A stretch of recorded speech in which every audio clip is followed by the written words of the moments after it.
বাড়িতে কেউ আছো? দেখি তোমাদের বাচ্চার পোলিও কার্ডটা দাও তো দেখি। কত বয়স হলো জানো বাচ্চার? আচ্ছা ঠিক আছে। তোমাদের বাড়িতে কতজন মেম্বার একটু বলো তো দেখি, লিখে নিই। আচ্ছা আচ্ছা ঠিক আছে।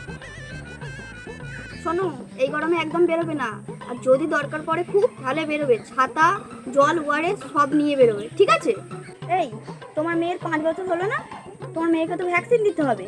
কালকে তুমি নিয়ে যাবে, কালকে দিদিমণি আসবে, মনে করে নিয়ে যাবে, কালই নিয়ে যাবে।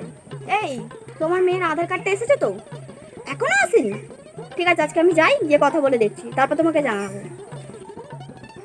দেখি দেখি দেখি, 1 2 3 4টে, 4 নম্বরটা এখনো দুধ ছাড়লো না, আবার একটা। এমন করলে কি করে হবে? ও দিদি শোনো, বলছি তোমার মেয়ের খিচুড়ি আনতে যাওনি কেন? সরকার থেকে দিচ্ছে, ছাড়ো কেন? একটা করে ডেলি ডিম দেয়, যেতে পারো না? ছাড়বে না একদম, যাবে, কাল থেকে খিচুড়ি আনতে যাবে। ও, তোমার মেয়ের জ্বর হয়েছে? দাঁড়াও, আগে বলবে তো। এই নাও, দিনে 3টে করে খাওয়াবে প্যারাসিটামল। কি, বাচ্চাটা 3 দিন পায়খানা হয়নি? আগে বলবে তো। এই নাও, দিনে 3টে করে খাওয়াবে প্যারাসিটামল, ভালো হয়ে যাবে।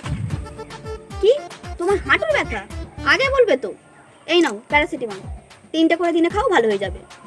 দেখি তোমাদের আধার কার্ড আর ফোন নাম্বারগুলো দাও তো দেখি, লিখে নিই। দাও। কি, আমি তোমাদের ফোন নাম্বার নিচ্ছি তোমার বরকে ফোন করার জন্য? দাও, আমি হেড অফিসে কমপ্লেন জানাবো। গেলাম।